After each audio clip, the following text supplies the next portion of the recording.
Hey Star Wars Unlimited fans, welcome back to another deck profile here on Main Deck. I am excited to bring you this one because, number one, this Aggression Han deck we're going over today doesn't use any of the most expensive cards in the game, so no Vaders, no Lukes, no Boba Fett's, and it is, I think, an extremely powerful deck, one that is able to take wins against a lot of the strongest decks in the metagame, including Boba Fett command decks, as well as some of the mid-range decks that are powerful, and the aggression decks like Leia and Sabine that are still kicking around. This Red Han deck really feels like it does it all. It certainly is going to have a few weaknesses. It is very, very greedy on its cards, but it is able to push out some incredible damage and some game-swinging turn 4s, which make it a threat to be reckoned with. So let's jump into this list. I'll show you exactly how we built this and explain where I think all the power comes from in our Red Han deck.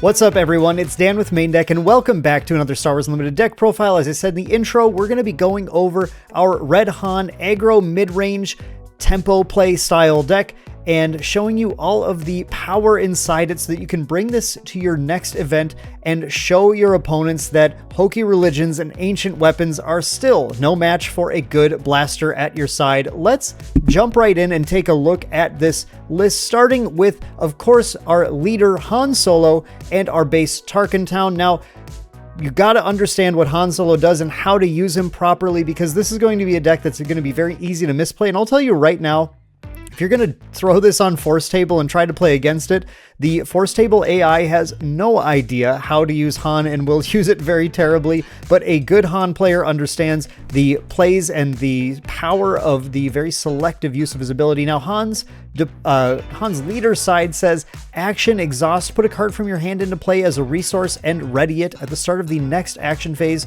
Defeat a resource you control. So it allows you to take a card from your hand and place it as a resource temporarily just for the turn, and then at the start of the next action phase, you're going to have to destroy a resource you control. I have seen a lot of rules questions about, can I, use Lando Calrissian to bounce the resource to my hand that I don't have to destroy it? That doesn't work. There is really no way around having to destroy a resource at the next turn. But we're going to show you some ways to get some extra advantage out of that. If you haven't used Han and Millennium Falcon before, you're going to be in for a treat. Han deploys when you have 6 or more resources and then can deploy onto his unit side. But that is a very tricky little 6, because keep in mind that Han is able to put a resource into play using his action and then still deploy. So Han, instead of being a deploy on 6, is kind of a deploy on 5, or really on turn 4 of the game. You're able to use Han's leader side in order to put a resource into play that brings you to 6, then deploy him to his unit side, and then you are able to use his on attack. He's a 4/6 on his unit side with on attack. Put the top card of your deck into play as a resource and ready it. At the start of the next action phase, defeat a resource you control. So on attack, he gets a resource from your deck as well, which then doesn't cost you a card out of hand and just nets you +1 resource this turn. So what you're really doing with Han Solo is on turn 4, you're going to put a resource into play, deploy him, attack, put another resource into play, bringing you from 5 to 6 to 7 resources on turn 4. This is starting to sound kind of like a Boba Fett deck in a way, except instead of giving you resources back that you've already spent this turn, Han gets to go really tall and play something really big that turn, and we're going to take huge advantage of that in this deck. Now, our base is Tarkin Town. Tarkin Town is obviously going to unlock the red aspect for us, and also has an epic action that allows you to deal damage to a non-leader unit. I really like Tarkin Town in decks that are being more aggressive, because your opponent is going to be attacking your things to get rid of them. Otherwise, they're going to take too much damage and lose the game. And that is going to give you an opportunity to use Tarkin Town to snipe 3 damage onto something that will otherwise cause you more hassle, destroy more of your units in the future, and take it out of the game without having to spend a card from hand. And of course, Han is going to be going down on cards to play that big turn, so having access to Tarkin Town is going to be, I think, really useful for you. And I would personally stick with Tarkin Town in this build. Now, looking at the list as a whole, you can see it all right here, of course. This is a fairly aggressive list. It's playing a lot of these sort of red-yellow aggressive units that you often play, but it has more higher end than a lot of your like Sabine yellow decks might end up having. And that is because we really want to take advantage of that turn 4 with Han. Now, the way to get the best power out of this deck is going to be to push that aggression early on in the game, but that turn 4, you want to have in your opening hand, ideally, so you know you have it, one of your big turn 4 plays, which are going to be things like Han Solo, Mace Windu, Force Surrender, Black 1. If any of those, we'll talk about all those in a sec, but you want to keep one of those in your opening hand if possible, and then be able to play out the first few turns using some of the other cards that you have.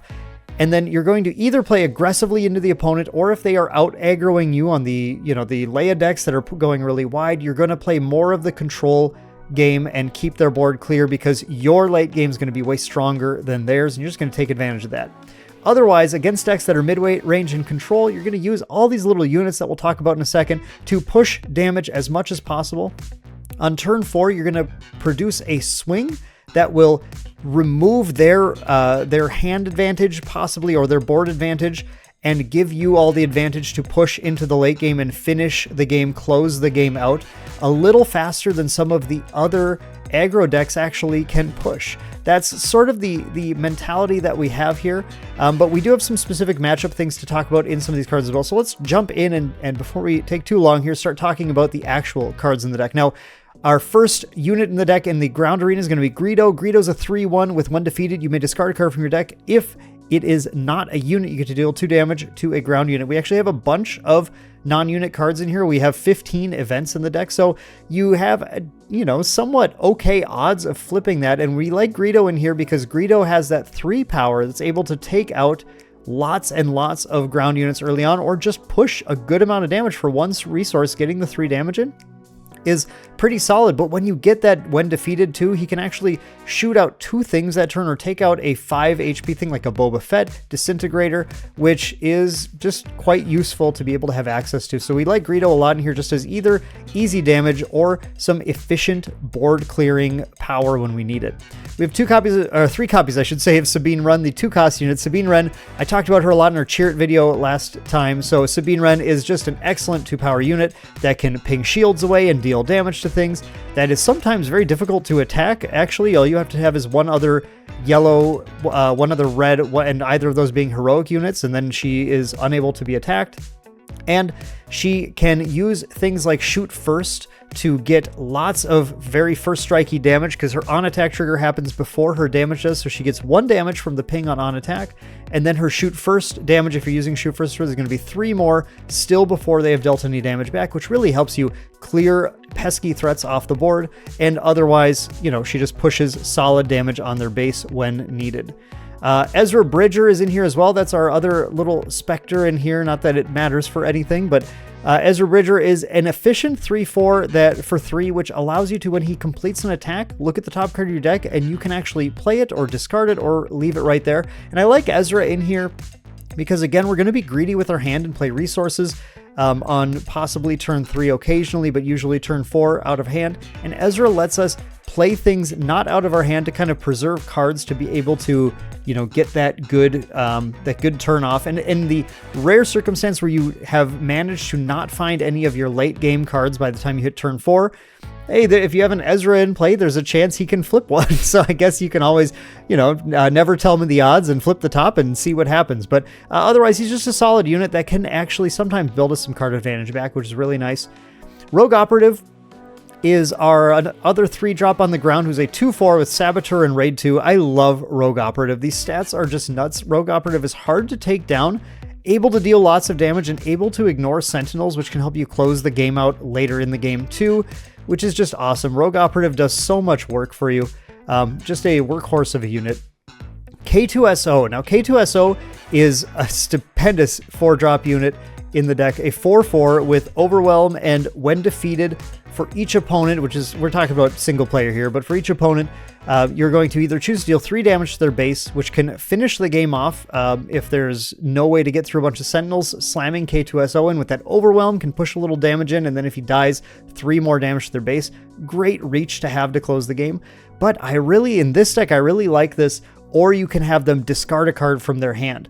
Now, with this first card, I'm going to talk about this other side of the deck where we are playing specifically into those mid-range decks like Boba Fett that are going to try and out-resource you. And the thing I love about Han compared to some of these Sabine lists is that we are pretty easily able actually to play that game against them and out-resource them. K-2S0 is our first card that helps us do that because K-2S0 can slam into one of their stronger units, hopefully take it out, and then force them to discard a card, causing them to lose at that point of the game. When you get to that, turn 4-ish range, that's where they're keeping their really good cards in hand and they're starting to run a little lower on hand size. K-2S0 is usually able to snipe every time this happens. I say discard a card, my opponent goes, I don't want to. I like all of my cards. Well, that tends to happen in a game where you get to put all your bad cards down as resources and keep all your good ones in your hand. So that discard is really clutch. I'd say often, unless you're really closing the game, you don't want to go for the damage. You want to go for the discard and put pressure on their hand, and that'll add up with some of the other card choices in the deck against those mid-range decks to run them out of their good cards and put them into top deck mode where you are potentially going to win the game with your resource advantage instead. Chewbacca is in here as he's Han's partner, so of course he's in here, but Chewbacca is a very effective card to actually cheat in on turn 3, which I said we usually do it on turn 4, but you can use Han's action a little earlier on turn 3 against very aggressive decks to get this powerful 3/5 Sentinel in play on that turn, which is usually going to buy you a good amount of time to hopefully then be able to get something like your Han Solo down to be able to start controlling the board. Chewbacca just is a Sentinel that can do a lot of work. When he's attacked, you can ready him, so you usually want to try and attack with him pretty quickly in your turn.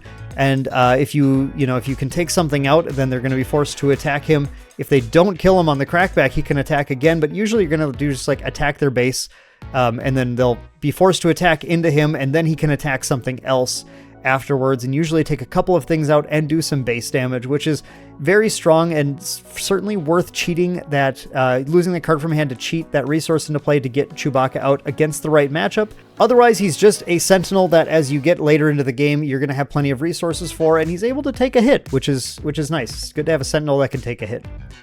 Now, we have 3 copies of Han Solo and 3 copies of Mace Windu in here. Now, thinking about that again, that turn 4 where you're going to end up with 7 resources, you really want to have one of these if you're trying to impact the board, especially against those aggressive decks where you're just going to take them out.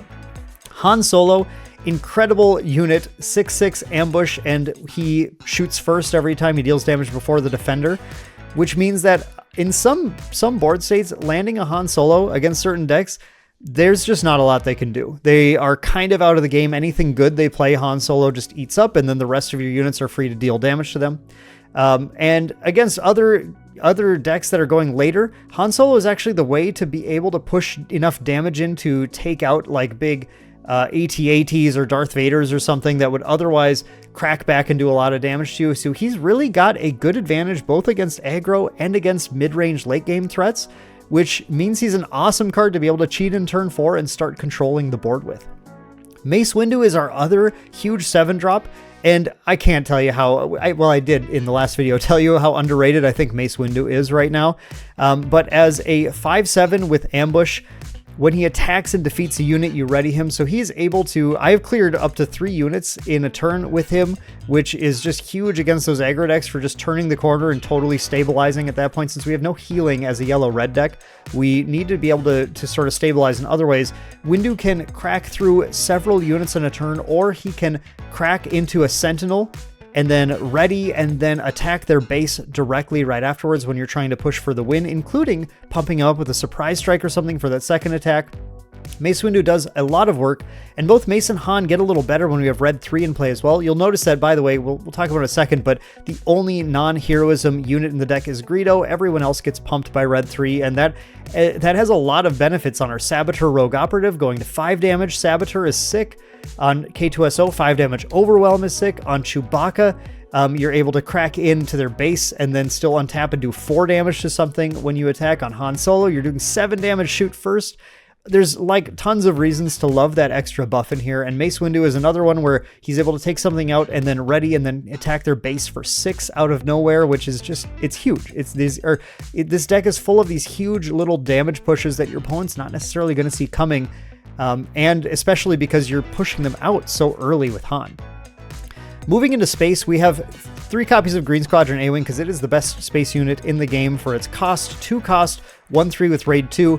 It just pushes tons of damage, and sometimes the opponent can't contest space. You're just going to close the game out early because you were attacking with A-Wings the whole time. Red 3 3 costs 2/3 with raid 1 and gives all your heroes and units raid 1. Super good in our aggressive deck, and I just explained all the cases where it's good. The one thing is it doesn't give the damage to Greedo, so don't do that. It doesn't do that. Millennium Falcon. Wow, what a powerhouse of a card the Falcon is. Falcon is a 3/4 for 3 that enters play ready, so it's again going to push some damage out of nowhere, just like Mace Windu, and just like things like Surprise Strike and Shoot First to throw the opponent's math off. But the cool thing about Falcon and Han, of course, is that you get this really fun interaction where Falcon says when you ready your resource cards during the regroup phase, you're able to pay 1 resource to keep it in play, otherwise it bounces to your hand. So it does have like a maintenance cost that you have to play. But the fun thing about Han is that once you start putting extra resources into play, you exhaust resources during the regroup phase, and then during the start of the next action step, you can simply destroy or defeat the resource you exhausted with Millennium Falcon. So you're not actually losing anything. You're getting a little bit of extra value for that Falcon. You're basically kind of cheats that reserve, or excuse me, that maintenance cost that the Falcon has, which is strong. It's all really strong. And what we see with this deck with Green Squadron, A-Wing, Red 3, Falcon, and then the upcoming Black 1 as well, is we actually have a good amount of space pressure, which means that in some games you're able to really just push space and totally, you know, if the opponent isn't ready for it, some decks are being really greedy on space and not putting a lot in their deck. You're going to do a lot of damage to the opponent, or you're going to at least put them on the back foot where they're going to have to try and respond to your space, doing things that maybe aren't as efficient, which it plays right into Han's hand, ultimately, of then pushing that hugely efficient turn 4 and turning the corner.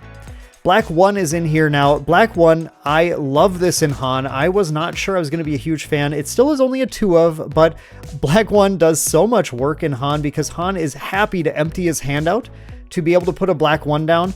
And honestly, it just feels so good at the turn where you're pushing, you go to 7 resources. You can actually use one of those resources to do like a Shoot First with Han to build that 6th one in. That's actually a clutch play for both Black 1 and Forced Surrender, which is, I shouldn't be talking about the card last because I really built this deck for Forced Surrender, but we'll get to that in a second.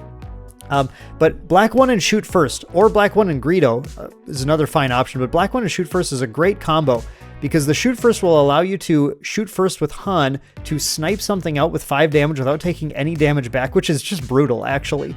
And then Han will put the 6th resource into play, now the 6th ready resource, your 7th resource for the turn.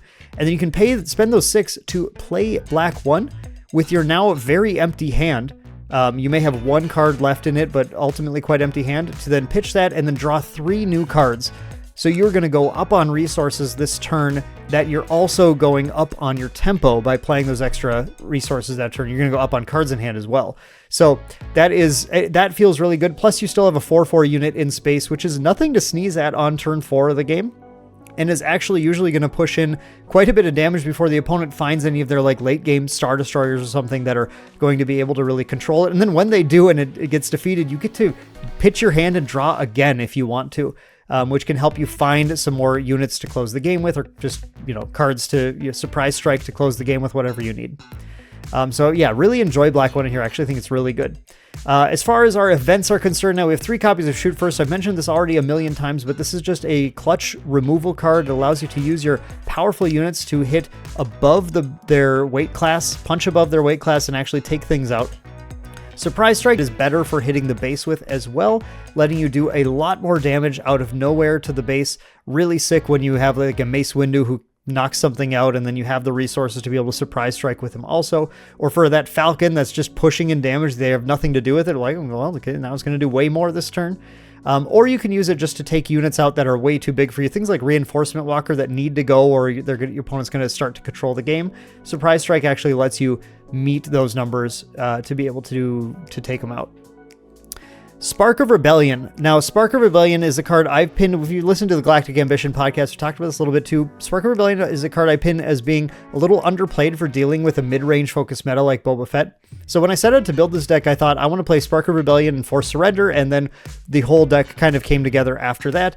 Spark of Rebellion is a killer card because what this allows you to do is force the opponent to play a little more fairly. If you're tired of decks like Boba Fett, resupplying, ramping up, and then doing crazy turns on turn 3, How about try a turn 1 Spark of Rebellion, hit their ramp source or hit their card that they're going to ramp into, or whatever you think is best. This can allow you to deal with things like overwhelming barrage before they take you out.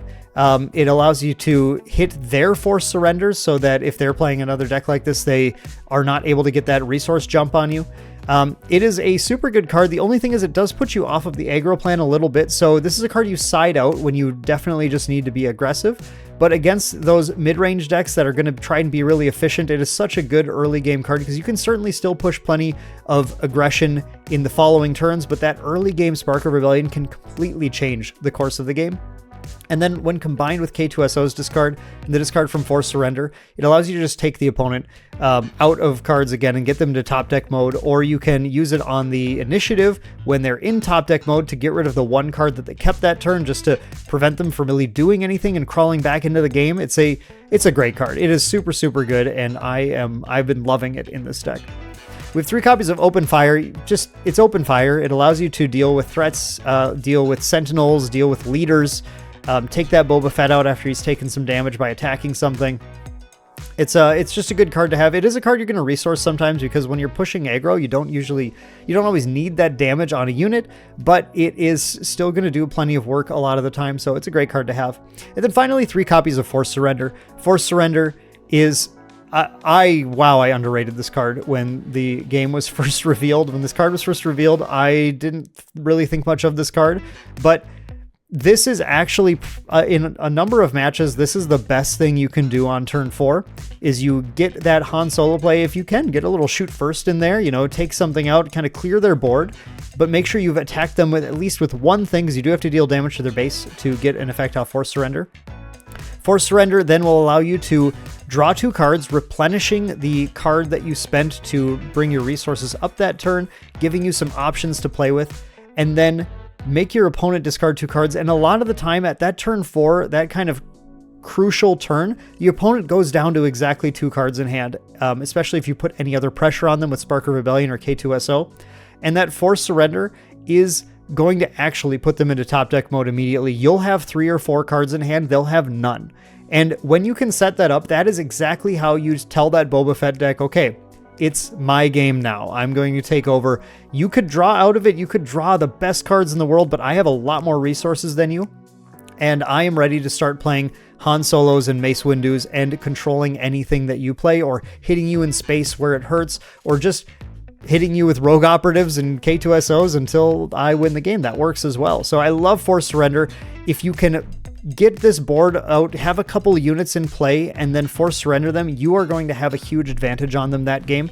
And you're able to, basically buys you time. You want to think about it this way. It removes their resources for a little bit, where it's going to give your aggressive units time to push in the extra damage, which can easily push them past that point where they're just not going to be able to crawl out, because eventually you'll get a Falcon attack, you'll get a Mace Windu attack, you'll just be able to get a Rogue Operative through any Sentinels, you'll surprise strike them, you will close the game out before they can kind of regain control of it. And Forced Surrender buys you the time you need to do that. So that's the list.